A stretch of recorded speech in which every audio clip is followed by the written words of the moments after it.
Hello everyone, welcome to my channel Fun Math with Dr. Frank. Today we are going to learn about basic Excel formula which is count if and count ifs.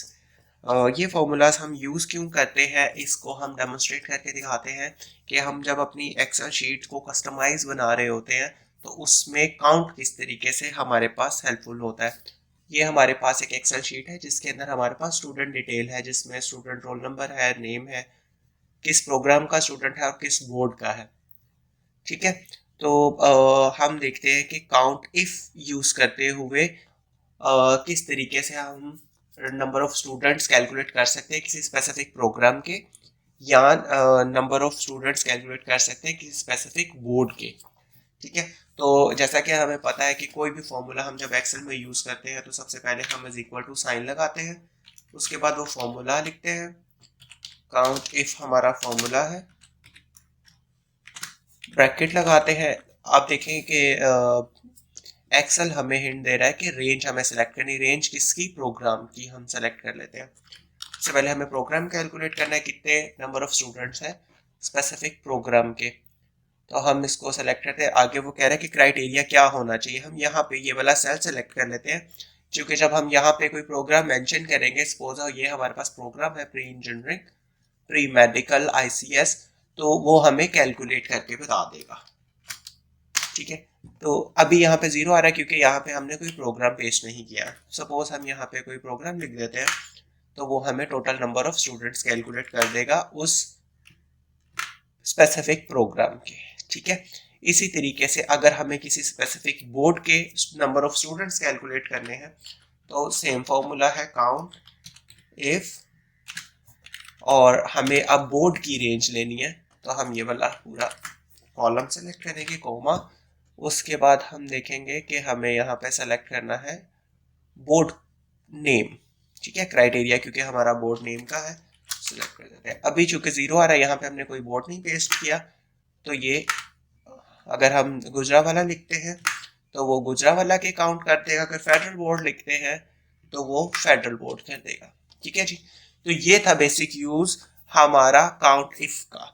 इसी तरीके से अगर हमने multiple filters use करने हो और एक cell में डाटा हमें चाहिए, जैसे सपोज अभी हमने दो नंबर ऑफ फिल्टर्स लिए थे, एक प्रोग्राम का और एक बोर्ड का. अगर ये दोनों हमें इकट्ठे काउंट करने हैं, जैसे सपोज ICS का बच्चा और फेडरल बोर्ड का, अगर कोई स्टूडेंट ICS कर रहे हैं और फेडरल बोर्ड के हैं तो वो टोटल कितने होंगे. इसी तरीके से हम मल्टीपल फिल्टर्स भी यूज कर सकते हैं. जैसे सपोज के स्पेसिफिक मेल स्टूडेंट ICS के और फेडरल बोर्ड के, वो कितने हो सकते हैं.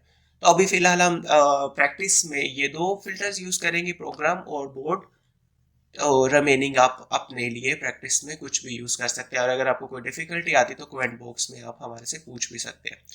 आगे बढ़ते हैं और फॉर्मूला यूज करके देखते हैं. Count if. ठीक है, दोनों में डिफरेंस सिर्फ इतना है कि यहाँ पे एस आता है, एस से हमारे मल्टीपल फिल्टर्स एनहेंस हो जाते हैं, और इफ में हम सिर्फ सिंगल फिल्टर यूज कर सकते हैं. इसके अंदर हमें देखिए वो कह रहा है क्राइटेरिया रेंज 1. क्या क्राइटेरिया रेंज 1 सबसे पहले हमारे पास प्रोग्राम है तो हम ये सेलेक्ट कर लेते हैं पूरा. उसके बाद क्राइटेरिया 1 वो कह रहा है, तो क्राइटेरिया 1 हमारे पास प्रोग्राम था. यहाँ पे वो कह रहा है क्राइटेरिया रेंज 2. ठीक है, तो क्राइटेरिया जो है हमारा सेकंड वो बोर्ड का है. हम बोर्ड सेलेक्ट कर लेते हैं, उसके बाद ब्रैकेट क्लोज कर देते हैं. ठीक है जी, अब वो कह रहा है कि फेडरल बोर्ड के स्टूडेंट्स वो ICS कर रहे हैं, वो नंबर ऑफ स्टूडेंट 17 है. तो यहाँ से हम चेक भी कर लेते हैं फिल्टर से, फेडरल बोर्ड है और प्रोग्राम ICS है हमारा. ठीक है, तो वो 17 आ रहे हैं. सो गाइस, होप ये वीडियो आपके लिए हेल्पफुल रही होगी. जिन लोगों ने इस वीडियो को अभी तक देखा है उनके लिए हम एक टिप लेके आए हैं. उस टिप में अगर आप देखें, सपोज यहाँ पे अभी हमारे पास नंबर ऑफ प्रोग्राम लिमिटेड थे, 4 या 5 थे, और नंबर ऑफ बोर्ड्स भी हमारे पास लिमिटेड थे, 6 या 7. अगर आपके पास थाउजेंड्स होंगे तो आप मल्टीपल टाइम्स उसको पेस्ट करने में अपना टाइम सेव नहीं करेंगे. चूँकि हमारा पर्पस आपकी लाइफ को आसान बनाना है, तो हम आपके लिए एक और टिप लेके आए हैं कि यहाँ पे आपको एक लिस्ट, ड्रॉप डाउन लिस्ट बन जाती है कि आपको मल्टीपल टाइम्स वो पेस्ट नहीं करना पड़ता। सबसे पहले आपको जाना है फिल्टर में और ये सेल सेलेक्ट होना चाहिए। फिल्टर जब आप लोग जाएंगे डाटा की ऑप्शन में, ये सेल आपका सेलेक्ट हो जिस सेल पे आपको लिस्ट अपनी बनानी है। डाटा में जाना है, ये बटन आ रहा होगा, इसको आप क्लिक करेंगे तो डाटा वैलिडेशन ओपन हो जाएगा। डाटा वैलिडेशन इस तरह का बॉक्स ओपन होगा, उससे आपको अपना लिस्ट कर देनी है और यहाँ से सोर्स कि किस चीज़ का आप चाहते हैं कि ड्रॉप डाउन लिस्ट बन जाए। उसके बाद आप लोगों को ये पूरा सेल सेलेक्ट कर लेना है, सेम बटन को दोबारा से क्लिक करेंगे और ओके कर देंगे। तो गाइस यहाँ पे आप लोग देखेंगे कि हमें अब बार बार पेस्ट नहीं करना, तो हम जैसे ही यहाँ पे कोई प्रोग्राम सेलेक्ट करते हैं तो वो ऑटोमेटिकली फिल्टर उसके ऊपर अप्लाई हो जाता है। सेम हम करेंगे बोर्ड नेम के लिए। जैसा कि आप देख रहे हैं यहाँ पे अभी लिस्ट नहीं आ रही है हमारे पास, हमें बार बार यहाँ से कॉपी पेस्ट करना पड़ रहा है। तो लाइफ को इजी करते हैं, डाटा में जाना है, data validation, same box open हो जाएगा और उसके बाद आपको यहाँ से लिस्ट करनी है। उसके बाद सोर्स, अब हमें बोर्ड नेम चाहिए था तो हम यहाँ से पूरा सेल सेलेक्ट कर लेते हैं, कॉलम, और उसको ओके कर देते हैं। सो गाइस आप लोग देख रहे होंगे कि अब हमें ये दोनों मैनुअल नहीं एंटर करने पड़ रहे, एक लिस्ट है हमारे पास, उसके अकॉर्डिंगली वो डाटा खुद ही अपडेट हो जाता है।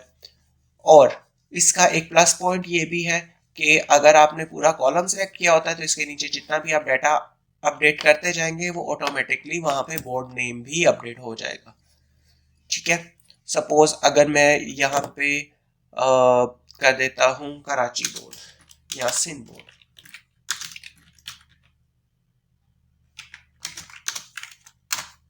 ठीक है, तो वो ऑटोमेटिकली हमारे इस बोर्ड का पार्ट बन जाएगा। ठीक है, तो वो सिंध बोर्ड वो ऑटोमेटिकली, अगर कोई चेंजेस आप करते हैं डाटा में तो वो ऑटोमेटिकली इस चीज में भी अपडेट हो जाती है। होप गाइस आपको ये वीडियो हमारी अच्छी लगी होगी और हमारे चैनल को सब्सक्राइब करें आने वाली वीडियोस के साथ अटैच रहने के लिए और कंटेंट से अपडेट रहने के लिए हमारे चैनल को सब्सक्राइब करें। Thanks for watching guys.